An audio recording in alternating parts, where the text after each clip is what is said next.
Friends, మరి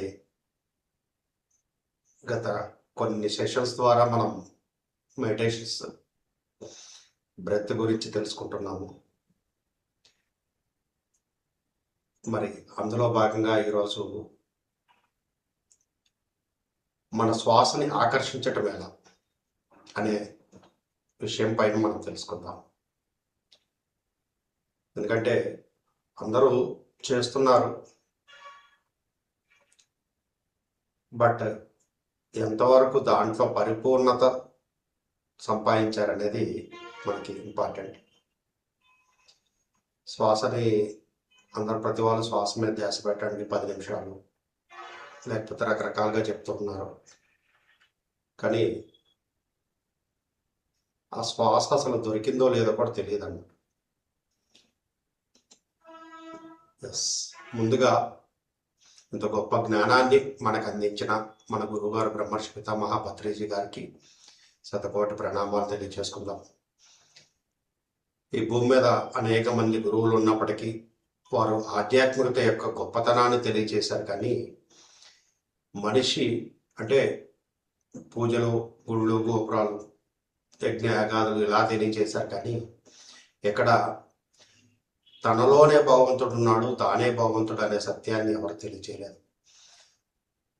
ఆ తెలియజేసిన గొప్ప గురువు ఎవరన్నా ఉన్నారు అంటే బ్రహ్మర్షి పితామహ పత్రిజీ. మరి ఇటువంటి గొప్ప జ్ఞానాన్ని అందుకుని ఎంతోమంది వారి యొక్క భౌతిక జీవితంలో ఉపయోగించుకుని చక్కగా వారి జీవితాన్ని గడుపుతున్నారు. మరి ఈ సందర్భంగా చిన్న కథ తెలుసుకుందాం. ఒక కథతో ప్రారంభిద్దాం. అందరికీ తెలిసినవి ఇవన్నీ, బట్ ఒకసారి గుర్తు చేసుకుంటున్నాం అంతే. సో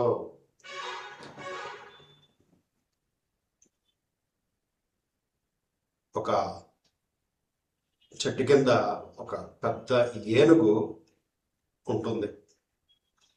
ఆ ఏనుగుకి, ఎందుకంటే జంతువుల్లో అతిపెద్దది, చాలా బలం కలది అటువంటి ఏనుగు. ఆ ఏనుగుకి ఒక చిన్న తాడుతోటి కట్టేస్తారు అక్కడ. నిజానికి మరి ఆ చిన్న తాడుని తెంచుకుని వెళ్ళాలి అనే ఆలోచన కూడా దానికి రావట్లేదు.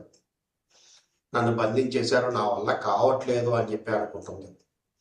అదే విషయము ఆ దారింట వెళ్ళి అతను అడుగుతాడు ఆ మావటి వాడిని, ఆ ఏనుగుని సంరక్షిస్తున్న వాడిని, ఏంటి ఇంత చిన్న తాడుతోటి ఇంత పెద్ద ఏనుగుని కట్టేశారు మీరు, ఇది మరి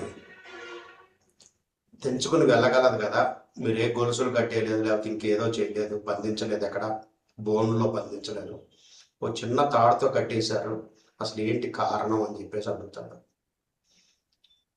అప్పుడు ఆ మావటి వాడు చెప్తాడు అనమాట, ఇది చిన్నగా ఉన్నప్పుడే దాన్ని ఆ చిన్న తాడుతోటి కట్టేశాము, అది అప్పుడు తెంచుకోవడానికి ప్రయత్నించింది, కానీ దాని బలం ఆ రోజులు సరిపోలేదు. ఆ సరిపోలేదు కాబట్టి నా వల్ల కాదు అని చెప్పేసి డిసైడ్ అయిపోయింది. ఇంకా అది డిసైడ్ అయిపోయి అది అలా ఫిక్స్ అయిపోయింది మైండ్లో, ఇంకా నేనేమి చేయలేను అని చెప్పేసి. అది వయసు పెరుగుతున్న కొద్దీ అదే భావనలో ఉండిపోయింది. ఆ భావనలోంచి, ఆ ఆలోచనలోంచి బయటికి రాలేకపోయింది. కాబట్టి అది ఆ చిన్న తాడే దానికి ఏమాత్రం కూడా పనికిరాదు, అది ఇష్టపోదు కూడా. కానీ నన్ను బంధించేశారు, నా వల్ల కాదు అనే భావనతో ఉండిపోయింది అని చెప్పేసి చెప్తాడు. అంటే ఇక్కడ తెలుసుకోవాల్సింది ఏంటంటే, ఆ చిన్న తాడు తెంచుకోవడం చాలా సులభం. దానికి అసలు కాలు విదిలిస్తే చాలు, దానికి ఇంకా అది అవసరం కూడా లేదు, వేరే ఎక్కడ చేయక్కర్లేదు, ఏ ప్రయత్నం కూడా చేయక్కర్లేదు. చిన్న కాలు విదిలిస్తే దాని యొక్క ఆ బంధనం తెగిపోతుంది. అయినా కానీ అది మైండ్లో చిన్నప్పుడే ఫిక్స్ చేసేసుకుంది, నేను బంధించబడ్డాను, నా వల్ల కాదు, నేనేమి చేయలేను అని చెప్పేసి. అంటే చూడండి, మనిషి కూడా అంతే. మనిషి కూడా అంతే. రకరకాల భావనలతోటి మన జీవితం గడుస్తుంటుంది. మా తాతలు ఇలా చేశారు, మా అమ్మమ్మలు ఇలా చేశారు, మా నాన్నమ్మలు ఇలా చేశారు, మా తల్లిదండ్రులు ఇలా చేశారు. వాళ్ళ సమయానికి వాళ్ళు ఉన్న పరిస్థితులకి అది సమయం కరెక్ట్ అది. కానీ కాలం మారుతూ వస్తుంది. ఆ కాలానికి అనుగుణంగా మనిషి మారలేదు. వాళ్ళకి తెలిసిన జ్ఞానంలో వాళ్ళు ఆ రోజున మనల్ని పెంచారట. కానీ అలాగే లేవు కదా ఈ రోజున. మనము ఎన్నో రకాల భౌతికమైన పరిస్థితుల్లో ఎన్నో రకాల విషయాలు మారుతూ వస్తున్నాయి కాలంలో, సమాజం పరంగా. మరి వాటన్నిటికీ మనము ఎంత అంగీకరిస్తున్నాము? ఎస్, వాళ్ళు మారుతుంది కాలము, మీ అన్ని పాత చింతకాయ పచ్చళ్ళు అని చెప్పేసి మన తల్లిదండ్రులు అంటున్నామే. కానీ నిజంగా మనలో మార్పు ఎంతవరకు వస్తుంది? ఆ మార్పుని ఎంత తీసుకుంటున్నాం మనము? ఆ మార్పును స్వీకరించడానికి మనం సిద్ధంగా ఉన్నామా లేమా? అసలు అంటే గమనిస్తే ఎప్పుడు కూడా ఒక నిరాశ నిస్పృహలతోటి, లేదంటే కొన్ని రోజులు చేస్తారు మళ్ళీ మానేస్తూ ఉంటారు. సీరియస్నెస్ తీసుకోరేది, నాకంతా తెలుసు అనే భావంలో ఉంటారు. కానీ దాన్ని చేయటానికి ప్రయత్నం చేయరు, ఆచరణలో పెట్టడానికి ప్రయత్నం చేయరు. మరి అటువంటప్పుడు మనలో మార్పు ఎలా కుదురుతుంది? ఆ ఏనుగులాగే మనం కూడా ఆ చిన్న తాడుని తెంచుకోలేని పరిస్థితిలో ఉన్నప్పుడు మనిషి కూడా అంతే. తన లోపల ఉన్న ఆ నెగటివ్ ఏదైతే ఉందో అరిషడ్ వర్గాలకి సంబంధించి ప్రతిరోజు ఉదయం ఎలా ప్రారంభిస్తున్నాము అంటే ఒక నెగిటివ్ తోటే ప్రారంభిస్తున్నాం. నిజానికి అది మనకి అవసరమా లేదా కూడా తెలియదు. ఎక్కడో ఏదో జరిగింది, రైట్, కానీ దాన్నే తీసుకునే రిపీటెడ్గా మనము అలాగే ముందుకు వెళ్తున్నాము. ఉదయం లేచిన దగ్గర నుంచి అదే చూస్తున్నాము, అదే వింటున్నాము, మళ్ళీ అదే చేస్తున్నాము. అప్పుడు మన లోపల ఉన్న శక్తిని మనం ఎలా తెలుసుకోగలుగుతాము? మన లోపల ఉన్న శక్తిని ఏం తెలుసుకోలేము ఇంకా మనం. దానికోసం ఏం ప్రయత్నాలు చేయట్లేదు. ఎందుకంటే గడుస్తుంది, కాలం అయితే గడిచిపోతుంది, ఇదే ఆలోచనతో గడిచిపోతుంది. ఒక నెగిటివ్ వైపు తోటే మన జీవితం ప్రారంభిస్తున్నాము. లేచిన దగ్గర పడుకునే వరకు అదే జరుగుతుంది. మరి జీవితంలో ఎదగాలి అంటే ఎలా సాధ్యమవుతుంది? ఎదగటము అంటే ఏదో డబ్బు సంపాదించేయటము, 4 బిల్డింగులు కొనేయటము, లేదా ఇంకేదో చేయటం కాదు. ముందు మనల్ని మనము, మన లోపల మన గురించి మనం తెలుసుకోవటం మొదలు పెట్టాలి. మన గురించి తెలుసుకోవాలి అంటే ఏం చేయాలి? మన లోపల ఎన్ని బంధనాలు ఉన్నాయి, వాటిని తెచ్చుకోవడం సులభమా కష్టమా? కష్టం అనుకున్న వాళ్ళకి కష్టం అది, నేను సాధించగలను అనుకున్న వాళ్ళకి అది సులభం. కానీ సాధిస్తున్నామా లేదా? ఇక్కడ క్వశ్చన్ మార్క్స్ ఎన్ని? జీవితంలో ప్రతి ఒక్కరికి ఉండేది క్వశ్చన్ మార్క్. ఏదన్నా ఒక మాట చెప్పామనుకోండి, అది ఎక్కడ అవుతుందండి? అది అవ్వదు, అసాధ్యం కాదు, అది అంతే, అది ఆ క్వశ్చన్ మార్క్ అక్కడ ఆగిపోతుంది. ఎందుకు ఈ క్వశ్చన్ మార్క్స్ ఇవన్నీ కూడా? గతంలో పత్రికారు ఏదన్నా చెప్పినప్పుడు నేను డైరెక్ట్గా అనేసేవాడిని, సార్ అది కాదు సార్, అది అవ్వదు సార్ అని చెప్పేవాడిని. ఎందుకంటే నేను కీడించి మేలించడం అనే వర్షంలో ఉండేవాడిని. మొదట్లో ముందు కీడును చూసి తర్వాత మేలును చూసేవాడిని, అది జరుగుతుందా లేదా అనేది. నా ఆలోచనలో ఎలా ఉండేది అంటే మొదట కీడే కనిపించేది అక్కడ. అది నా జీవితంలో అలాగే ఉంది. చివరికి పత్రికారు ఏదన్నా పని చెప్పినా కానీ అలాగే మాట్లాడేవాడిని ఆయన దగ్గర. లేకపోతే మీరు ఒక డేట్ ఇచ్చినప్పుడు ఆ డేట్ని మళ్ళీ మారుస్తున్నప్పుడు అది ఎలా కుదురుతుంది సార్, నేను ఇంత వర్క్ చేసేసాను కదా, మీరు డేట్ మారిస్తే ఎలా, నాకు ఇంత ఇన్ని రోజుల నుంచి నేను దీనికోసం కష్టపడ్డాను, మీరు ఎలా మారుస్తారు ఇప్పుడు సడన్గా, ఇలా మాట్లాడేవాడిని. ఒకసారి 2 సార్లు అయింది, మూడోసారి ఆయన వర్షన్ మార్చాడు. నేను ఇలా మాట్లాడుతున్నప్పుడు సరే ఏం చేద్దాం చెప్పు నువ్వే అని చెప్పి, ఏం చేద్దాం చెప్పు నువ్వే అనేవాడు. ఇక్కడ ఒకసారి 2 సార్లు అది జరిగిన తర్వాత అప్పుడు నాకు ఆలోచన వచ్చింది, ఎందుకు పత్రికారు ఇలా మాట్లాడుతున్నారు రివర్స్లో అని చెప్పేసి. దట్ ఈస్ కాల్డ్ అవేర్నెస్, ఎరుక. మనల్ని మనం ఎరుక స్థితిలో ఉంచుకుంటే, ఎరుకలో తెచ్చుకోగలిగితే దాని యొక్క అర్థం ఏంటో అర్థమవుతుంది. ఆయన ఎందుకు అలా అన్నారు. అప్పుడు నాకు అర్థమైంది, ఓహో ఇదేటో వెళ్తుంది, మనకి సంబంధించింది కాదు ఇది అని చెప్పేసి వారి దగ్గరికి వెళ్ళి, సార్ నాకు అర్థమైంది విషయం మీరు చెప్పింది, నన్ను ఏం చేయమంటారో చెప్పండి, నేను అది చేస్తాను అని చెప్పేసి అన్నా. అప్పుడు ఆయన ఏదైతే చెప్తారో ఆ టైంకి దాన్ని చేసుకుంటూ వెళ్ళేవాడిని. దాని రిజల్ట్ అలాగే వచ్చేది బ్రహ్మాండంగా. అంటే మనం ఎప్పుడైతే నెగిటివ్లో ఉంటామో, మనిషి ఉండేది ప్రతి ఒక్కరు నెగిటివ్లోనే ఉంటారు.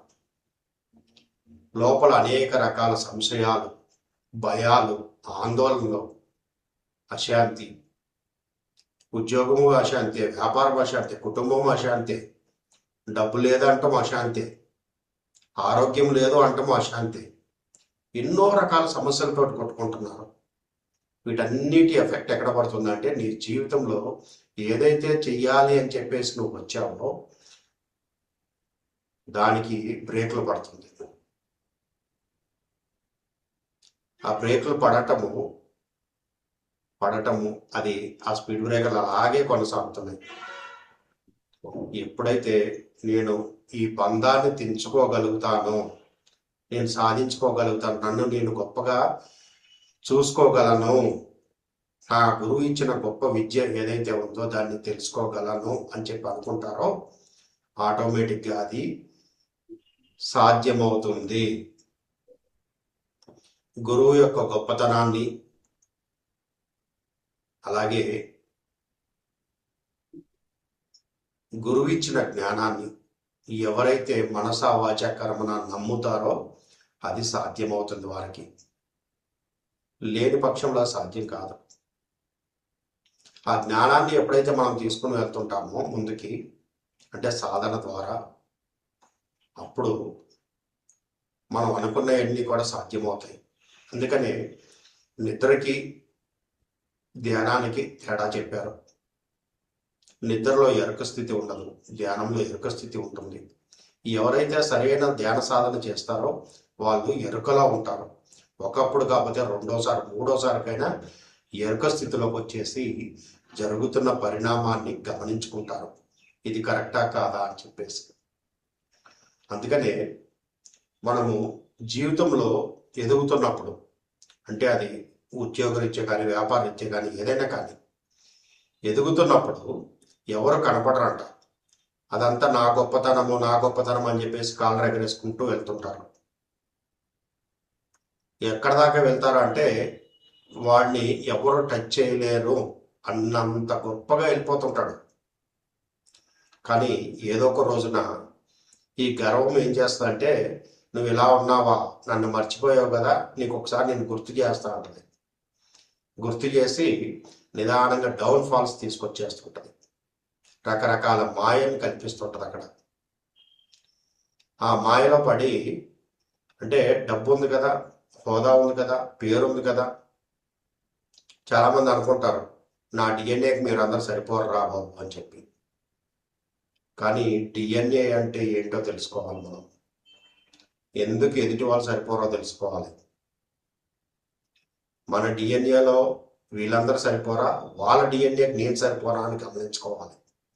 దట్ ఈస్ కాల్డ్ ఎరుక. ఎప్పుడైతే నువ్వు శ్వాసని ఆకర్షించుకుంటున్నావో, మన విద్య, మనం చేస్తున్న సాధన శ్వాస విద్య. ఈ శ్వాసని గమనించడం నేర్చుకున్నావో, దాన్ని పట్టుకోవడం నేర్చుకున్నావో, అప్పుడు నిన్ను ఎరుకలోకి తీసుకొచ్చి ఏం మాట్లాడాలో ఏం మాట్లాడకూడదో నీకు తెలియజేస్తుంది.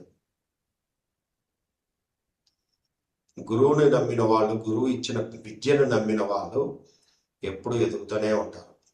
వాళ్ళకి అంకెల గారెడితో సంబంధం ఉండదు. సో ఇటువంటివన్నిటినీ మనం తీసుకుంటూ వెళ్ళాలి. ఈ తీసుకుంటూ వెళ్ళటానికి ఏం చేస్తున్నారండి? ఇప్పుడు దాకా గంట సేపు ధ్యానం చేశాం మనం. ధ్యానంలో ఎంతమంది ఆలోచన లేని స్థితిలో, ఆలోచన రహిత స్థితిలో ఎంతమంది ఉన్నారు? ఏదో పని గుర్తొచ్చి ఉంటుంది, ఇంట్లో పనో, బయట పనో, ఆఫీస్లో పనో, ఎక్కడో చోట గుర్తొచ్చి ఉంటుంది. లేకపోతే నేను అది చేస్తున్నది కరెక్టో కాదో, లేకపోతే నేను చేస్తున్నది నాకు సరిపడా విజయాన్ని అందించట్లేదే, ఈ జ్ఞానాన్ని నేను అందుకోలేకపోతున్నానే, నేను ఎంత ధ్యానం చేసినా కానీ నేను దీన్ని సాధించలేకపోతున్నానే అనే రకరకాల ఆలోచనలు. అంటే ఇవన్నీ కూడా మనకి అడ్డంకులు. వీటన్నిటిని ఎలా తీసేయాలి? మరి వాటిని తీసేస్తేనే కదా మనము వాటి నుంచి బయటపడేది. దానికి భౌతిక జీవితంలో మేనిఫెస్టేషన్ అని చెప్పేసి చెప్పుకుంటాము. అంటే మనల్ని మనము రిపీటెడ్గా ఒక పదాన్ని ఉచ్చరించడం ద్వారా, నేను అది కాదు, నేను అది కాదు, నేను అది కాదు, మరి ఏంటి అంటే నేను పలానా పలానా అని చెప్పేసి దాన్ని ఉచ్చరించి ఒక రోజున అది మీ జీవితంలోకి వస్తుంది అని చెప్పేసి మేనిఫెస్ట్ చేసుకుంటాము. ఇంకొక పద్ధతిలో మనలో ఉన్న నెగిటివ్స్ అన్నిటినీ చిన్నప్పటి నుంచి, మీకు ఊహ తెలిసినప్పటి నుంచి అనుకోండి, ఒక నోట్బుక్ పెట్టుకొని రాయటం మొదలు పెట్టండి. ఏమేమి ఉన్నాయి నాలో, నేను చూసిన సంఘటనలో, నాకు ఊహ తెలిసిన రోజు నుంచి ఏమి జరిగినాయి నా జీవితంలో అని చెప్పేసి రాయటం మొదలు పెట్టండి. ఆ రాసినప్పుడు రిపీట్ చేయండి. ఓహో, ఈ సంఘటన నన్ను ఇబ్బంది పెడుతుందా? గమనించండి. ఈ సంఘటన నన్ను ఏమన్నా ఎక్కడన్నా ఏ సందర్భంలో అయినా ఇబ్బంది పెట్టిందా? అలా మీకు ఒక 10 పాయింట్లో 20 పాయింట్లో ఒక్కొక్కల వాళ్ళ అనుభవాలను బట్టి వాళ్ళ జీవితంలో జరిగిన ఆ సంఘటనలు తెలుస్తుంటాయి మీకు. ఈ రాసిన తర్వాత గమనించుకోండి, ఇవన్నీ నన్ను ఎక్కడన్నా ఇబ్బంది పెడుతున్నాయా లేదా అని చెప్పి. ఏదో సందర్భంలో ఇబ్బంది పెడుతున్నాయి కదా, ఆ పేపర్ చింపండి. చింపేసి దాన్ని ఒక బర్న్ చేయండి. ఒక అగ్గిపుల్ల గీసి లేదంటే ఒక పువ్వొత్తుకి అలా పట్టుకుని కాల్చివేయండి. ఇది ఒక పద్ధతి. కానీ ఇవన్నీ భౌతిక జీవితంలో మనం చేసే పనులు. కానీ మనం ఏం చేస్తున్నాం ఇక్కడ? మనల్ని మనము తెలుసుకునే గొప్ప ప్రయత్నం చేస్తున్నాము. అదే ధ్యానము, అదే శ్వాస మీద ధ్యాస. ఎవరైతే ఈ శ్వాసని పరిపూర్ణంగా అభ్యసిస్తారో, ఆ స్వరాన్ని ఎవరైతే సరిగ్గా పట్టుకుంటారో, వారికి అత్యంత సులభం ఇది. ఇంకా ఇప్పుడు మీరు రాసుకున్న పాయింట్స్ ఉన్నాయి కదా, చక్కగా ఒక 4-5 బ్రీతులు, 5-6 బ్రీతులు తీసుకోండి. ప్రశాంతంగా కూర్చోండి. మొదటిది సో అండ్ సో, ఒక పలానా నేను లేజీగా ఉంటాను, ఎప్పుడు ఏ పనిని సరిగ్గా పరిపూర్ణంగా చేయలేను, లేదంటే నేను పట్టుకున్న పనిని మధ్యలో వదిలేస్తుంటాను, లేకపోతే నా మీద నాకు నమ్మకం లేదు. అంటే ఉదాహరణ చెప్తున్నా మీకు. ఏంటి, ఇలాంటి చాలా నెగిటివ్స్ ఉంటాయి మన దగ్గర. ఒక్కొక్క నెగిటివ్ని తీసుకోండి. మీరు రాసుకున్న వాటిలో దానిని ఎడమ ముక్కుకి అంటే ఎడమ శ్వాస ద్వారా తీసుకుని చంద్రనాడి ద్వారా తీసుకుని గట్టిగా సూర్యనాడిలోకి మారుస్తూ మీరు ఏదైతే నెగిటివ్ అనుకుంటున్నారో ఆ నెగిటివ్ని అక్కడ అప్పచెప్పండి సూర్యనాడిలో. ఎప్పుడైతే సూర్యనాడిలో అప్పచెప్తారో మీరు ఆటోమేటిక్గా సూర్యుడు అంటే ఏంటి? ఫైర్. అక్కడ ఆ సూర్యనాడిలో మనం ఎప్పుడైతే దీన్ని అప్పచెప్పి నిదానంగా దాన్ని బయటికి వదులుతున్నామో ఒక ఫోర్స్ ద్వారా అది బర్న్ అయిపోతుంది. అలా మీ లోపల ఉన్న అన్నిటినీ తీసుకుంటూ చేయటం. ఎందుకంటే మనం ఒక గొప్ప శాస్త్రాన్ని మనం అభ్యసిస్తున్నాం కాబట్టి ఇవన్నీ కూడా చెయ్యాలి అంటే ముందు మనల్ని మనం తర్ఫీ చేసుకోవాలి. అందుకు మనం సిద్ధంగా ఉన్నామా లేదా అని ముందు గమనించాలి. ఎలా గమనించుకోవాలి అంటే శ్వాసని ఆకర్షించడం ద్వారా. నేను చాలా మందిని ఈ ప్రశ్న అడిగాను, మీరు శ్వాసను ఎప్పుడన్నా గమనించారా అని. గమనిస్తున్నామండి అంటారు. ఎంతసేపు గమనించారు అంటే ఒక్కొక్కరు 5 నిమిషాలు అంటారు, 10 నిమిషాలు అంటారు, 20 నిమిషాలు అంటారు. ధ్యానంలో ఉన్నంతసేపు గమనించాడు అంటారు. అంటే వాళ్ళు చెప్తున్నది సరి అయినది కాదు అనేది అక్కడే అర్థమైపోతుంది. కేవలం కొన్ని సెకండ్ల పాటు మాత్రమే మీరు శ్వాసని గమనించగలుగుతారు. ఆ సత్యాన్ని ఒప్పుకోలేరు, చెప్పుకోలేరు. ఎందుకంటే వాళ్ళ ప్రక్రియను సరిగ్గా చేయట్లేదు కాబట్టి. అలా శ్వాసని ఎప్పుడైతే గమనించడానికి గతంలో చెప్పాను, లాస్ట్ 10th క్లాస్లో నేను ప్రాణాయామాలు చేయండి అని చెప్పేసి. ఎప్పుడైతే 5 రకాల ప్రాణాయామాలు మీరు చేయగలుగుతారో శ్వాస అంటే ఏంటో అర్థమవుతుంది మీకు. ఆ శ్వాసని ఎలా గమనించగలుగుతామో గమనించాలి అర్థమవుతుంది. తర్వాత ఆ శ్వాసని దర్శించడం తెలుస్తుంది మీకు. శ్వాసని ఎలా చూడగలుగుతామండి అంటారు. ఖచ్చితంగా మీరు చూడగలుగుతారు. దీంట్లో ఉన్న గొప్ప సత్యం అదే ఇక్కడ. ఎందుకంటే ఇవన్నీ కూడా మనం చెప్పుకోవడానికి హాస్యాస్పదంగా అనిపించవచ్చు మీకు, కానీ వాస్తవాలండి. ఇది సత్యము, ఇది సత్యం. ఇది దర్శించటం. ఆ శ్వాసను మీరు దర్శించగలిగే స్థితికి మీరు ఎదగలగాలి. ఆ శ్వాస మీరు దర్శించగలిగినప్పుడు ఏ రూపంలో ఉంది అంటే ఏ కలర్లో ఉంది ఇవన్నీ కూడా మనం దర్శించగలుగుతాము. అది సాధ్యమా అంటే ఇందాడే చెప్పాను, అసాధ్యము అనేది లేదు. మన లోపల ఉన్న శక్తిని మనం తెలుసుకోగలిగితే, మన లోపలికి మనం ప్రయాణం చేయగలిగినప్పుడు ఖచ్చితంగా మనకు అది సాధ్యం అవుతుంది. ఆ క్వశ్చన్ మార్క్స్ ఎప్పుడైతే మనం తీసేస్తామో అప్పుడు మనం ఖచ్చితంగా దాన్ని సాధించుకోగలుగుతాము. అసలు శ్వాస అంటే ఏంటో తెలియకుండా మనము శ్వాసని గమనిస్తున్నాం, శ్వాస మీద ధ్యాస పెడుతున్నాం అంటున్నాం. కానీ స్వరాన్ని గమనిస్తే ఏం జరుగుతుంది అనేది ఎంతో క్లియర్ కట్గా చెప్పారు పరమేశ్వరుడు. అమ్మవారికి బయట ఎదుగుతున్నారు వీళ్ళందరూ కూడా. బయట అనేక రకాల పూజలు, పునస్కారాలు, అలంకరణలు, లేకపోతే అన్నదానాలు, లేదా రకరకాలుగా చేస్తున్నారు. కానీ ఆత్మధ్యానం ఎవరో చేయట్లేదు అంట. ఆత్మధ్యానం చేయటం ఏంటి స్వామి, ఆత్మ ఏంటి, ధ్యానం ఏంటి అని అడుగుతుంది. వివరించండి అని. అప్పుడు వెరీ క్లియర్గా చెప్పాడనమాట. నన్ను ఎక్కడెక్కడో గుళ్ళు గోపురాల్లో ఎదుగుతున్నారు కదా, ఆ అభిషేకం పేరుతోటి ఆ మలిన పదార్థాలని అంటే అన్ని కల్తీగా ఉన్న పదార్థాలని నా నెత్తి మీద పోసి అభిషేకం చేసేసి మేము చేసేసాం, మా కోరికలు నెరవేర్చాలంటున్నారు. వీళ్ళ ధ్యాస మాత్రం ఎక్కడో ఉంటుంది. వీళ్ళు చేస్తున్న పని ఒకటి, చేసే ఆ ధ్యాస వేరే అని చెప్పేసి. మరి ఏం చేయాలి అంటే, నన్ను పట్టుకోవాలి అంటే ఎవరైతే తన స్వరంతో తాను కలిసి ఉంటారో ప్రతి క్షణము, అప్పుడు తనని తాను తెలుసుకుంటాడు, నన్ను దర్శించగలుగుతాడు, నన్ను చేరుకోగలుగుతాడు అని చెప్తారు. ఎవరైతే నన్ను చేరుకోగలుగుతారో వాడికి సకల అష్టైశ్వర్యాల్ని ప్రసాదిస్తాను. తాను ఏదైతే సంకల్పం చేస్తున్నాడో, ఏదైతే కోరుకుంటున్నాడో దాన్ని తనకి అందిస్తాను అని చెప్తాను. అంటే సరౌండర్నెస్. ఎవరికి సరౌండర్ అవ్వాలి అంటే నీ ప్రాణశక్తికి సరౌండర్ అవ్వాలి. నీ స్వరానికి. అంటే భౌతిక ప్రపంచంలో మనం తీసుకుంటున్నది ఆక్సిజన్ అని చెప్పి మనం చెప్పుకుంటున్నాం, ప్రాణవాయువు అని చెప్పి. అది భౌతిక ప్రపంచంలో మనం చేస్తున్న పని.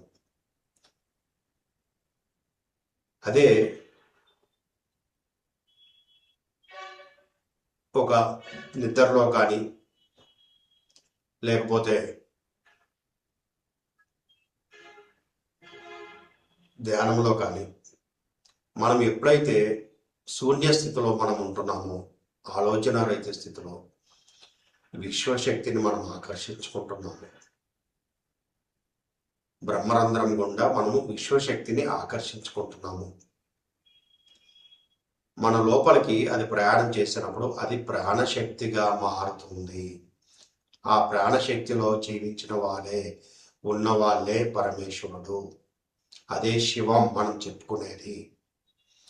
దాన్ని ఎవరైతే ఆకర్షించుకుంటారో, దాన్ని పట్టుకుంటారో, అప్పుడు వాళ్ళు కోరిని అన్నీ కూడా సాధ్యమవుతాయి. అందుకనే దాన్ని పట్టుకోవాల్సిన ప్రక్రియ ఏంటి అంటే, ఎప్పుడైతే ఈ రెండింటి స్థితులను దాటి, అంటే చంద్రనాడిని సూర్యనాడిని కూడా దాటి మీరు ఎప్పుడైతే సుషుమ్నలోకి, అంటే మీ స్పైనల్ కార్డ్లోకి చేరతారో, మీ ప్రాణశక్తి అంతా కూడా స్పైనల్ కార్డ్లోనే ఉంటుంది. ఆ స్పైనల్ కార్డ్లో మీరు ప్రాణశక్తిని గ్రహించగలుగుతారో అప్పుడు మీకు నేను ఇందాక చెప్పిన అన్నీ కూడా సాధ్యమవుతాయి.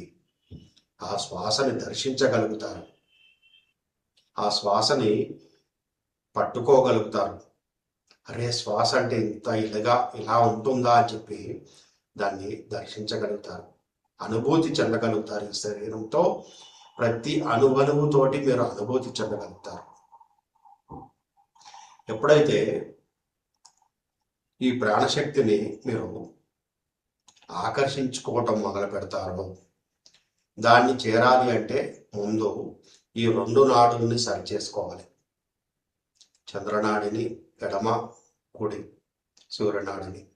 ఈ రెండింటిని మీరు ఎప్పుడైతే సరి చేసుకుంటారో మీ భౌతికంగా ఉన్న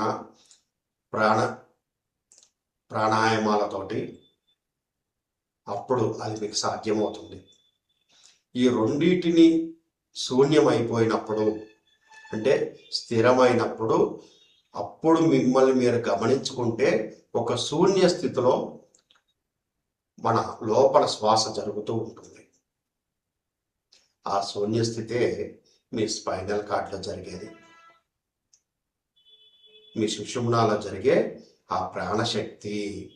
అప్పుడు మీరు గమనించుకుంటే మీ భౌతికంలో ఎడమ ద్వారా మీరు శ్వాస తీసుకోవట్లేదు, కుడి ద్వారా శ్వాస తీసుకోవట్లేదు, రెండింటి ద్వారా శ్వాస జరగట్లేదు. మరి ఎలా సాధ్యం ఇది అంటే, మీరు వీటి అవసరాన్ని దాటి మీరు విశ్వశక్తిని గ్రహించుకోగలిగే, ఆ ప్రాణశక్తిని గ్రహించుకోగలిగే స్థితిలోకి మీరు వెళ్ళారు అని అర్థము.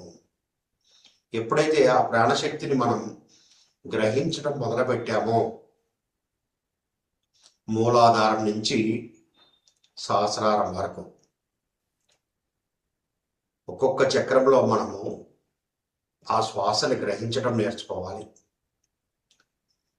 ఆ శ్వాసని ఎప్పుడైతే గ్రహిస్తున్నామో, రాదండి, అది అర్థం కూడా కాదు, కానీ మీ పట్టుదల, ఎస్ నేను సాధించగలను, నేను తెలుసుకోగలను ఈ సత్యాన్ని, ఈ జ్ఞానాన్ని నేను పొందగలను అని బలమైన సంకల్పంతో మీరు ఎప్పుడైతే నిర్ణయించుకుంటారో, ఎప్పుడైతే భగవంతుడికి మీరు సమయాన్ని ఇస్తారో అది సాధ్యమవుతుంది.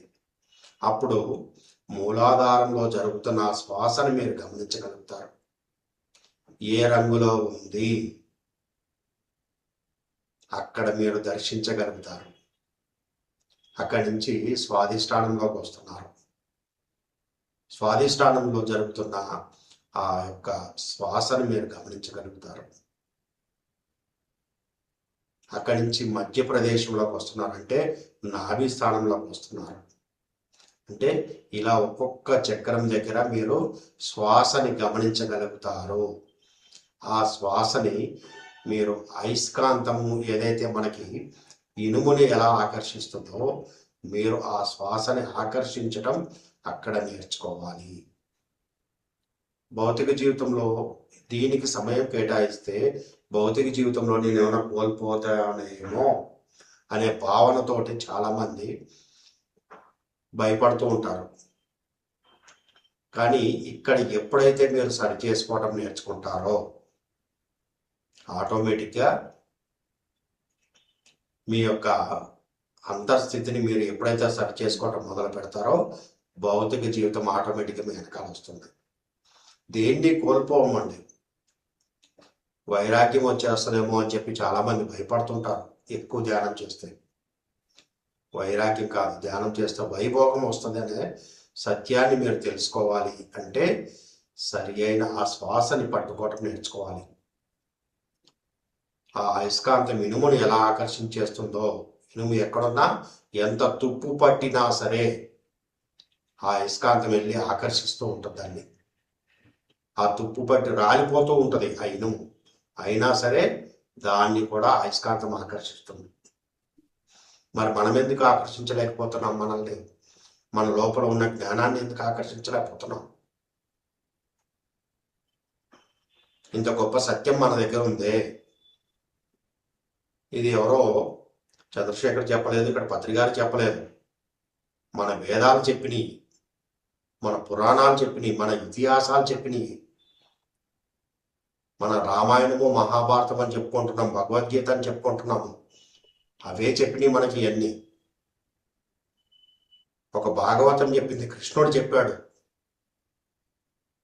ఈ గొప్ప సత్యాన్ని. భగవద్గీత మీకు అర్థమైతే సరిగ్గా చదివితే కృష్ణుడు ఎంత బాగా వివరించాడో తెలుస్తుంది. అంటే ఇవన్నీ ఎక్కడి నుంచి వచ్చినాయి? మనకి ఎన్నో కోట్ల వేల సంవత్సరాల నుంచి మనకు వస్తూ ఉన్నాయి, లక్షల సంవత్సరాల నుంచి. ఇవన్నీ కూడా ఆ జ్ఞానాన్ని మనకి సులభంగా లభించింది. ఏ అడవులకు వెళ్ళకుండా, అన్నీ వదిలేయకుండా, సంసారంలోనే ఉంటూ హ్యాపీగా నిన్ను నువ్వు దర్శించుకోవటము అంటే నీవే భగవంతుడు అన్న సత్యాన్ని ఇక్కడ దర్శించడం నేర్చుకుంటున్నావు. మరి ఆ సత్యం నీకు అర్థమైనప్పుడు ఆటోమేటిక్గా శ్వాసని ఆకర్షించుకోగలుగుతావు. ఈ విద్యని నేర్చుకోవాలి. ఈ విద్యను ఎప్పుడైతే మనం నేర్చుకుంటున్నామో ఆటోమేటిక్గా నువ్వు జీవితంలో ఎదుగుతారు. దీనికి ఎన్నో రకాల అడ్డంకులు ఏర్పడవచ్చు మీకు, రకరకాలుగా. అది మొదట నీ నుంచి స్టార్ట్ అవుతుంది. ఒక హెల్త్ ఇష్యూ కానీ, ఒక ఆఫీస్లో ఇష్యూ కానీ, లేకపోతే పిల్లలు ఇబ్బంది పెడుతున్నారని, లేకపోతే రకరకాల మీకు ఏదో పనులు క్రియేట్ చేయబడుతూ ఉంటాయి, అడ్డంకులు మీ సాధనకి. వీటిని ఎప్పుడైతే దాటుతుంటావో బయట ప్రపంచం నుంచి, సమాజం నుంచి ఎదురవుతూ ఉంటాయి. సమాజాన్ని కూడా దాటావు అంటే నీ ఇంటి చుట్టుపక్కల వాళ్ళని దాటేసావు. నీ ఆఫీస్లో ఎదురవ్వచ్చు, ఏదో పని ఒత్తిడో లేకపోతే ఇంకోటో. వీటి ద్వారా ఏమవుతావు అంటే నువ్వు చేసే పని మీద శ్రద్ధ పోయి దాని మీద ఎక్కువ ఆలోచిస్తుంటావు. అయ్యో నాకు ఇలా జరిగింది, ఇలా అడ్డంకులు వస్తున్నాయి, నేను ఇలా అనుకున్నాను, రేపటి నుంచి పొద్దున్నే స్ట్రిక్ట్గా 3ంటికి బ్రహ్మముహూర్తంలో లేచేసి నేను ధ్యానం చేద్దాం అనుకున్నాను, కానీ చేయలేకపోతున్నాను. కారణం ఎన్నో రకాల సమస్యల్ని నీ ముందుకు తీసుకొచ్చి పెడుతుంది. అది ఆ సమస్యల నుంచి నువ్వు ఎరుక స్థితిలో ఉండి, ఓహో వచ్చావా, నాకు ఒకటి నేర్పించడానికి వచ్చావు. సమస్య అనుకున్నప్పుడు నువ్వు సమస్యగానే ఫీల్ అవుతావు దాన్ని. కానీ ఎప్పుడైతే నువ్వు ఎరుకలో ఉంచుకుంటావో ఓహో ఇది నాకేదో నేర్పించడానికి వచ్చింది. మౌనం అక్కడ ఆ సమస్య నుంచి మౌనం వహించి ఒక 10 నిమిషాలు కూర్చుని, ఓహో నాకు ఈ సమస్యని తీసుకొచ్చావా, ఏదో నేర్పించడానికి వచ్చావు కదా, నేర్పించైతే ఏం నేర్పిస్తావో నేర్పించు, నేను నేర్చుకోవడానికి సిద్ధంగానే ఉన్నాను. సమస్య అయినా కాకపోయినా, ఒక మంచిదైనా చెడు అయినా నీకు సంబంధం లేదు. ఇక్కడ బాగా గ్రహించుకోండి, నీకు సంబంధం లేదు. నాది, నేను, ఈ సమస్య నాది, నాకు ఆడెవడో క్రియేట్ చేశాడు, ఇలా ఉంది అలా ఉంది, దీని నుంచి నేను ఇదవ్వలేకపోతున్నాను అని చెప్పేసి నువ్వు భావనలో ఈ శరీరానికి ఆ సమస్యని తీసుకుంటావో అది నీ సమస్యగా మారుతుంది. దాన్ని తీర్చుకోవడానికి నువ్వు నానా కష్టాలు పడుతున్నావు. అదే తీరుతుందో, ఆ సమస్య క్లియర్ అవుతుందో లేదో కూడా తెలియదు నీకు. కానీ దాన్నే తలుచుకుని నువ్వే ఒక సమస్యగా మారిపోతున్నావు. కానీ ఇది నాది కాదు, నాది కాని దాని గురించి నేను ఎందుకు చింతించాలి? చక్కగా ప్రశాంతంగా కూర్చుని ఒక 11 బ్రీతులు తీసుకో. భౌతికంగా చంద్రనాడి ద్వారా, ఎడమ ముక్కు ద్వారా ఒక 11 బ్రీతులు తీసుకో ప్రశాంతంగా. ఒక 10 నిమిషాలు మళ్ళీ ప్రశాంతంగా కూర్చో. ఆలోచన రావట్లేదని తెలిసింది కదా, ప్రశాంతం అయ్యావు కదా అక్కడ. అప్పుడు మళ్ళీ ఇంకో 11 బ్రీతులు తీసుకో. ప్రతి బ్రీత్కి చెప్పు, ఇగో ఈ సమస్య నా దగ్గరికి వచ్చింది, ఈ కష్టం నా దగ్గరికి వచ్చింది. అది డబ్బుకు సంబంధించిందా, మనశ్శాంతికి సంబంధించిందా, ఆరోగ్యానికి సంబంధించిందా, లేకపోతే ఎవరో ఏదో కామెంట్ చేశారా, నిన్ను నీ మనసుని గాయపరిచారా, ఏదైనా కానీ కాక అది తీసుకుంటూ ఎడమ ముక్కు ద్వారా ఆ శ్వాసకి చెప్తూ దాన్ని తీసుకువెళ్ళి సూర్యనాడిలో అప్పచెప్పు. దానికి ఇది నాకు సంబంధం లేదు, ఇది నీకు అప్పచెప్పేస్తున్నాను, దీన్ని నువ్వు ఎలా తీసుకుంటావో, ఎలా క్లియర్ చేసుకుంటావో, ఈ సమస్య నాది కాదు అని చెప్పి వెరీ క్లియర్గా దానికి అప్పచెప్పడం నేర్చుకో. అలా 11 సార్లు చెయ్యి. 11 శ్వాసల ద్వారా దానికి అప్పచెప్పడం మళ్ళీ నేర్చుకో. ప్రశాంతంగా మళ్ళీ ఒక 10 నిమిషాలు 20 నిమిషాలు హాయిగా రిలాక్స్గా కూర్చో. ఆటోమేటిక్గా నాది కాదనుకున్నావు కదా, ఎవరికి అప్పచెప్పావు? శ్వాసకి అప్పచెప్పావు అక్కడ ఆ సమస్యని. అది ఏ సమస్య అయినా కానివ్వండి, ఏ సందర్భమైనా కానివ్వండి, దానికి అప్పచెప్పావు కదా. అప్పుడు ఎస్, అది నమ్ముతుంది అనమాట, నిన్ను నమ్ముతుంది. అది అంటే లోపల ఉన్న ఆ భగవంతుడు అప్పుడు ఏం చేస్తున్నాడంటే నిన్ను పరిపూర్ణంగా నమ్ముతున్నాడు. అరే వీడు సత్యాన్ని తెలుసుకున్నాడు, అందుకని చెప్పేసి ఇది నాది కాదని చాలా తెలివిగా తీసుకొచ్చి నాకు అప్పచెప్పేశాడు అని చెప్పి. అప్పుడు అది చూసుకుంటుంది ఏం జరగాలి ఏంటి అని చెప్పేసి, దాన్ని ఎలా క్లియర్ చేయాలి అని, ఎలా నీకు దాని ద్వారా ఏం నేర్పించాలో అది నేర్పించి దాన్ని నీ నుంచి దూరం చేసేస్తుంది. అంటే ఇక్కడ ప్రతిదీ కూడా ఆ శ్వాసని ఆకర్షించటం నేర్చుకోవాలి.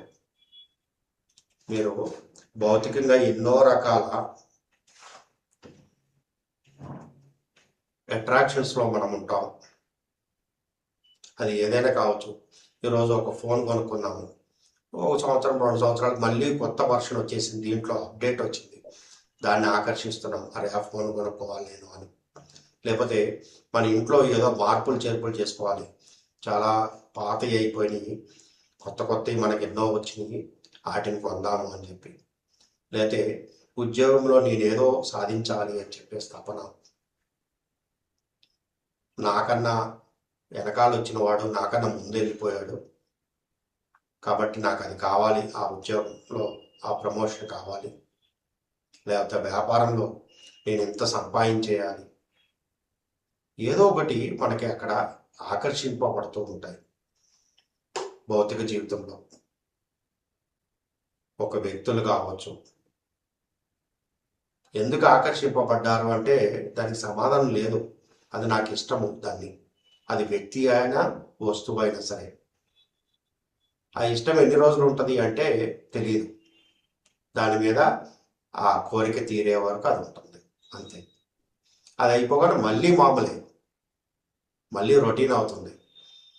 అలాగే ఇక్కడ కూడా మనం చేసే పనిని ఎప్పుడైతే ఈ ఆకర్షణల నుంచి, భౌతికమైన ఆకర్షణ నుంచి నీ శ్వాస అనే ఆకర్షణ, అయస్కాంతాన్ని నువ్వు ఆకర్షించడం నేర్చుకున్నావు అనుకో, అప్పుడు జీవితంలో ఎదురుండదు.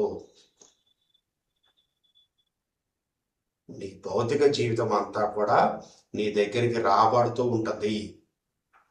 ఒక సందర్భంలో యోగానంద పరమహంస గారు, ఒక యోగ ఆత్మకథ ఆథర్ ఉన్నారు కదా, యోగానంద పరమహంస గారు, అందరికీ తెలుసు కదా, ఒక యోగ ఆత్మకథ. వారు సాధన చేశారు, చక్కగా ఒక స్టేజ్కి ఎదిగారు. వారి గురువు గారు యుక్తేశ్వర గిరి గారు వారికి పర్మిషన్ ఇచ్చారు. నీ ప్రయాణం ఇక్కడ కాదు నాయన, నువ్వు ఇంకా విదేశాలకు కూడా వెళ్ళాల్సి ఉంది, నువ్వు అక్కడికి వెళ్ళాలి అని చెప్పేసి. ఇలా వాళ్ళు ప్రయాణం చేస్తున్నప్పుడు ఒకసారి ఒక మార్గంలో ఒక అద్భుతమైన బిల్డింగ్ కనిపిస్తుంది ఆయనకి. చాలా బాగుంటుంది ఆ బిల్డింగ్, ఆయనకి నచ్చింది. అది చూసి దూరం నుంచి, అరే ఎంత బాగుంది, ఈ భవనం ఎంత అందంగా ఉంది, మనకు కూడా ఇలాంటి ఒక భవనం ఉంటే బాగుంటుంది అని ఒక చిన్న సంకల్పం చేసి అక్కడ దాన్ని ఆ విద్యకి, అంటే ఆయన చేసిన ఆ విద్యకి అప్పచెప్పేసుకున్నారు. అది మర్చిపోయారు, ఇంకా అది చెప్పుకోవడం అంతా అయిపోయింది, దాని గురించి వదిలేసేసారు. ఆయన కొన్ని సంవత్సరాలకి వాళ్ళ గురువుగారు ఆజ్ఞ మేరకు విదేశాలకు కూడా వెళ్ళటం జరిగింది. అప్పట్లో మనకి ఫ్లైట్లు లేవు కదా, షిప్లో వెళ్ళేవాళ్ళు. ఆ షిప్లో వెళ్ళారు. అక్కడ అమెరికాలో, యుఎస్ఏలో ఒక ప్రాంతంలో ఆ క్లాసెస్ జరుగుతూ ఉన్నాయి. కొన్ని సంవత్సరాలు అయిపోయినాయి అక్కడ క్లాసెస్ జరగటం. ఈయనకి ఆకర్షింపబడ్డారు, చాలామంది శిష్యులు అయిపోయారు అక్కడ.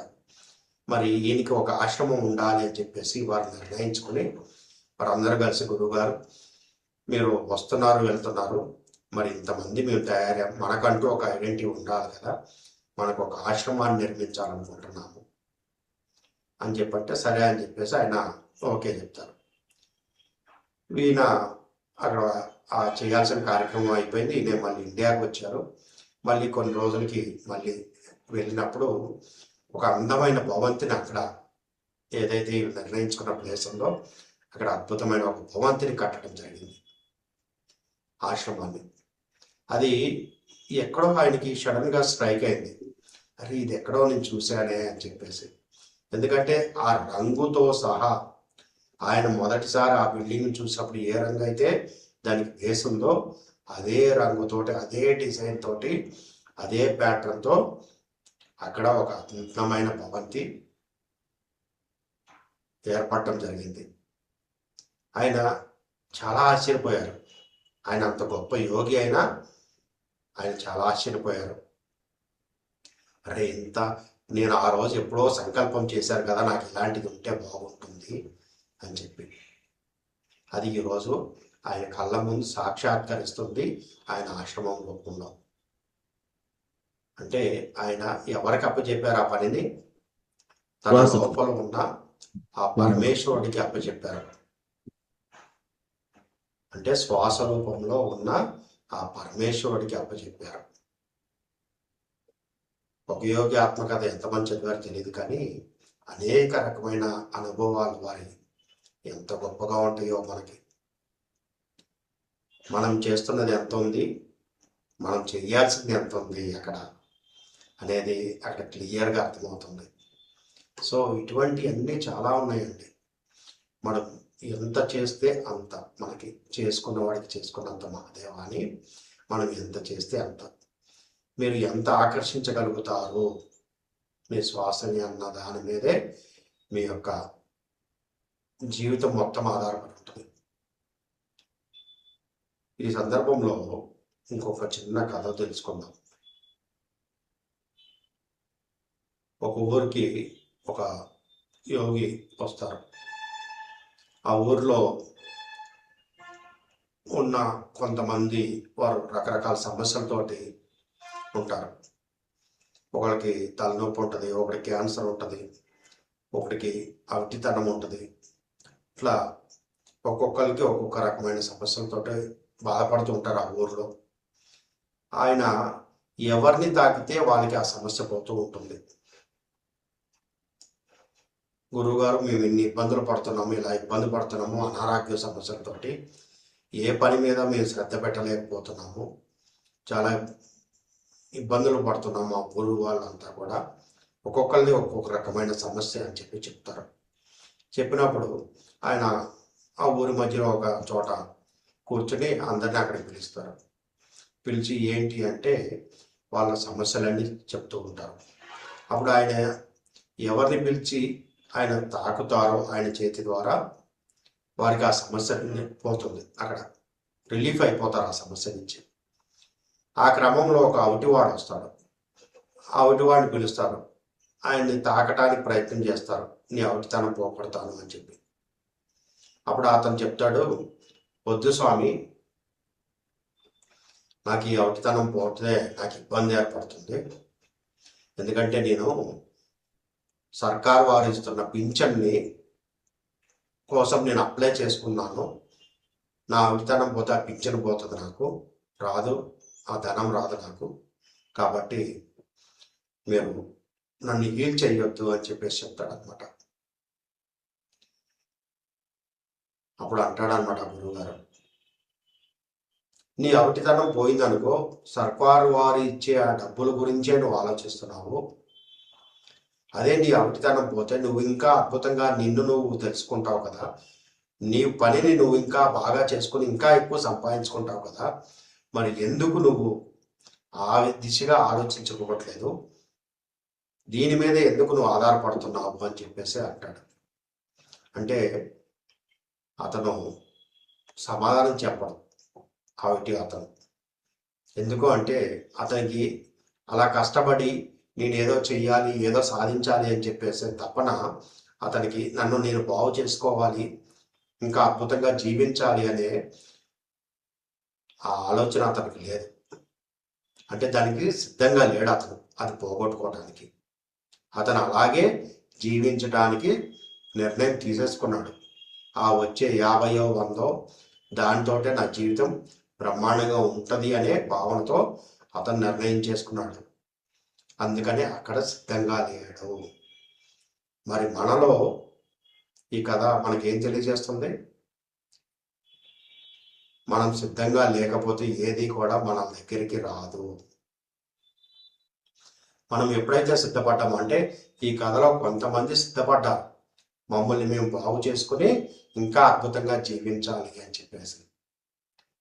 ఆ కథ లాగానే మన జీవితంలో కూడా మనము ఎంత అద్భుతంగా జీవించాలి, భగవంతుడి యొక్క సన్నిధిలో మనం ఏమి నిర్ణయించుకుని వచ్చేటప్పుడు పైలోకాల్లో మనం ఏమి నిర్ణయించుకుని వచ్చాము,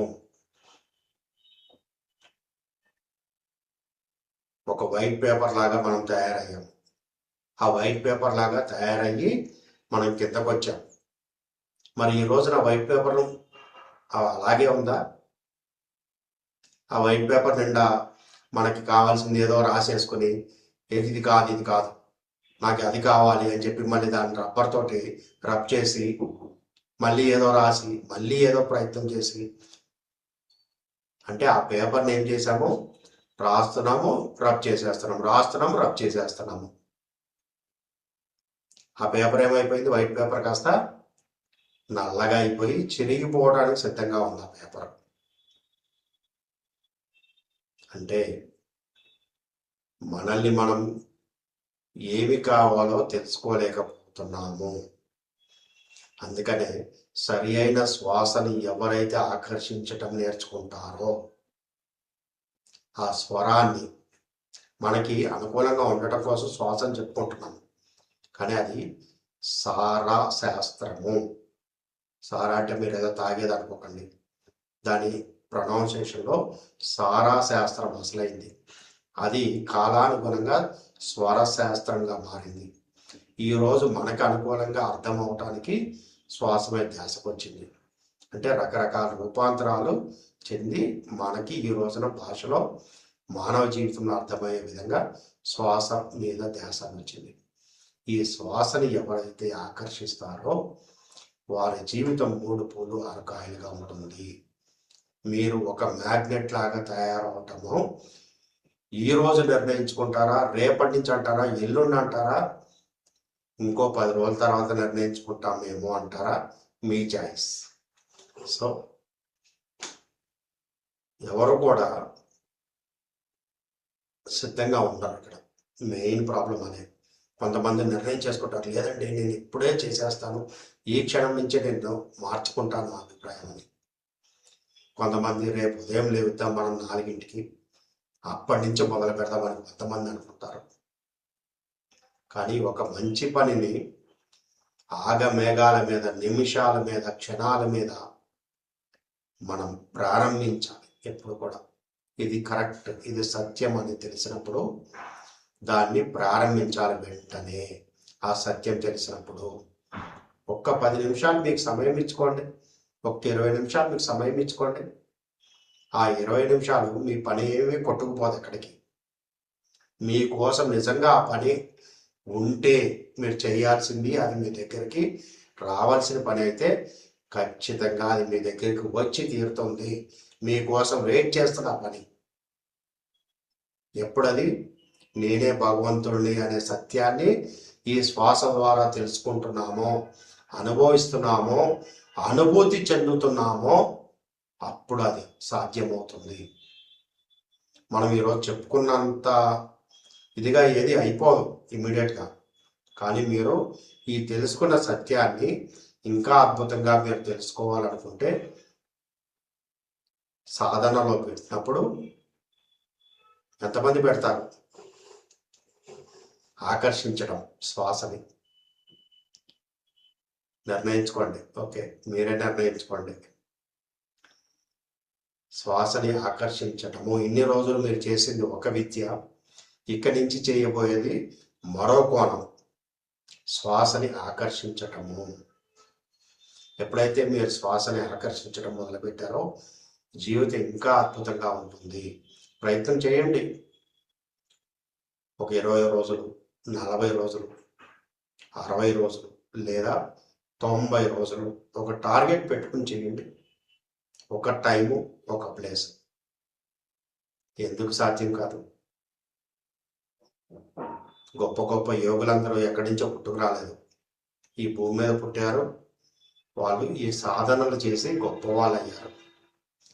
వారు అందించిన జ్ఞానమే మనకు కూడా అత్యంత సులభంగా అందించారు. మనం సంసారంలో ఉంటూ మన భౌతిక జీవితాలని అన్నిటినీ సక్రమంగా మన బాధ్యతలు నెరవేర్చుకుంటూ ఈ విద్యని అద్భుతంగా అభ్యసించగలము. ఇంకో కోణంలో చెప్పనా, ముందు ఎప్పుడైతే మనం ఈ బాధ్యతను నెరవేరుస్తామో శ్వాస అనే ప్రక్రియని అద్భుతంగా మీరు సాధన ద్వారా చేస్తారో మీ భౌతిక జీవితం మీ వెనకాల వస్తుంది. సమస్యలు రావా సార్, నాకు అనారోగ్యాలు రావా, ఆర్థిక ఇబ్బందులు రావా, లేకపోతే స్నేహితుల నుంచో బంధువుల నుంచో ఏమీ మాటలు రావా అంటే అన్నీ వస్తాయి. కానీ కనీసం మనల్ని ఇలా టచ్ చేయాలన్నా కానీ ఆలోచిస్తాయి, మనల్ని టచ్ చేయలేవు. ఎప్పుడైతే నీ శ్వాస అనే దానిని, స్వరం అనే దానిని నువ్వు ఆకర్షించటం, దాన్ని నీ జీవితంలోకి తీసుకోవడం జరుగుతుందో ఆ సమస్య ఏది కూడా నీ షర్టును కూడా టచ్ చేయలేదు, నీ శరీరం సంగతి పక్కన నీ వస్త్రాన్ని కూడా టచ్ చేయలేదు. ఇంకా చెప్పాలి అంటే నీ గుమ్మాన్ని, నీ ఇంటి గుమ్మాన్ని కూడా టచ్ చేయలేదు. అది అంతటి శక్తి దీంట్లో ఉంది. మాటలు అందరూ చెప్తారండి, మాటలు చెప్పేవాళ్ళు పండితులు, గుర్తుపెట్టుకోండి. పండిత జ్ఞానము. ఒక వ్యక్తికి ఒక టాపిక్ ఇస్తే రోజుల తరబడి కూడా మాట్లాడగలుగుతాడు, కానీ అది పండిత జ్ఞానము. మనం వింటూ ఉంటాం కదా, చాలామంది పెద్దలు మనకి రోజు టీవీల్లో చెప్తూ ఉంటారు పండిత జ్ఞానము. కానీ ఎప్పుడైతే నిన్ను నువ్వు శూన్యం చేసుకుని, ఎప్పుడైతే నిన్ను నువ్వు మౌనం చేసుకుంటావో అంతరంగంగా, ఈ పెదాలకు కాదు మౌనం, అంతరంగంగా మౌనంగా చేసుకుంటావో, నువ్వు ఎదుటి వాళ్ళకి ఏ జ్ఞానాన్ని మాత్రం అందించాలో, ఎవరు అర్హలో దానికి అర్హత పొంది ఉన్నారో వారికి మాత్రమే ఆ జ్ఞానాన్ని అందిస్తావు. వారు మాత్రమే నీ దగ్గరికి వస్తూ ఉంటారు. అంటే వాళ్ళు శ్రద్ధ కలిగిన వాళ్ళు. లాహిర్ మాసైలు దీక్షలు ఇచ్చేటప్పుడు ఊరికే ఇవ్వలేదు ఎవరికి. ఈరోజు కాదు, రేపు కాదు, ఎల్లుండి ఇంకో నెలా కనిపించు, ఇంకో 4 నెలలా కనిపించు అని చెప్పేవాళ్ళు. ఎందుకు అంటే అప్పుడు అనుకునేవాళ్ళు వాళ్ళు, ఏంటి గురువుగారు ఎప్పుడు వెళ్ళినా ఏదో కారణంతో నాకు దీక్షను ఇవ్వట్లేదు అని. ఒకరోజు ఉండబట్టలేక ఒక శిష్యుడు అడుగుతాడు. అంటే అప్పుడు చెప్తాడు, వాడి లోపల పరిశుద్ధం కావాలి. వాడెవడో చేస్తున్నాడు దీక్ష, వాడెవడో సాధన చేస్తున్నారు, నేను చెయ్యాలి, నేనేదో చెయ్యాలి అని వచ్చే వాళ్ళకి అది వర్తించదు. వాడు ఎప్పుడైతే పరిపూర్ణంగా వాడి శుద్ధి చేసుకుని తపనతోటి నా దగ్గరికి వస్తాడో అప్పుడు నేను ఇచ్చే దీక్ష అప్పుడు వాడి జీవితాన్ని మారుస్తుంది అని చెప్తాడనమాట. ఆయన కూడా ఎప్పుడు ఎవరిని ఏ ఉద్యోగము వ్యాపారం మానేయమని చెప్పలేదు. నువ్వు చేయాల్సిన పనిని నువ్వు పరిపూర్ణంగా చెయ్యి, తర్వాత కాలం నిర్ణయిస్తుంది. అంటే నువ్వు చేస్తున్న సాధనే నిర్ణయిస్తుంది నువ్వేం చేయాలో, అప్పటి వరకు నువ్వు చెయ్యి అని చెప్పేవాళ్ళు. అలాగే మన జీవితంలో కూడా మనం చేయాల్సింది ఉంది. ఎందుకో మన బంధాలు, అంటే భార్యాభర్తల బంధము, పిల్లల బంధము, ఇంకా కుటుంబ బంధాలు ఇవన్నీ ఉంటాయి. కాబట్టి అవన్నీ కూడా మనం చేసుకుంటూ మన సాధనలో ఉచ్చ స్థాయికి చేరాలి. హయ్యర్ డైమెన్షన్లోకి మనం చేరటానికి ప్రయత్నం నిరంతరం చేస్తూనే ఉండాలి. ఈరోజు చేరాం కదా అని చెప్పేసి అనుకుంటే చాలా గొప్పగా ఉంటుంది, కానీ పొరపాటున పతనం వైపు ప్రయాణం మొదలైంది అనుకోండి, ఆ మాయ అనేది కమ్మేసి నిన్ను పతనంలోకి దిగజార్చడం మొదలైంది అనుకోండి, భౌతిక జీవితంలో నువ్వు కోలుకోగలవు, డబ్బులు సంపాదించుకోగలుగుతావు, అన్నీ చేసుకోగలుగుతావు, కానీ ఆధ్యాత్మికతలో పతనం మొదలైతే నిన్ను ఆ గురువు కూడా రక్షించలేడు. భగవంతుడి సంగతి పక్కన పెట్టండి, ఎందుకంటే గురువు బ్రహ్మ, గురువు విష్ణు ఉంది కదా, గురువే అన్నిటికీ మూలము. ఆ గురువు కూడా నిన్నేం చేయలేకపోతే కష్టము. అందుకనే ప్రతి శ్వాస నీ గురువు అనుకో, ప్రతి శ్వాస నీ భగవంతుడు అనుకో. ఏ నామమైనా పెట్టుకో, అక్కడ ఏ ప్రదేశమైనా కానీ.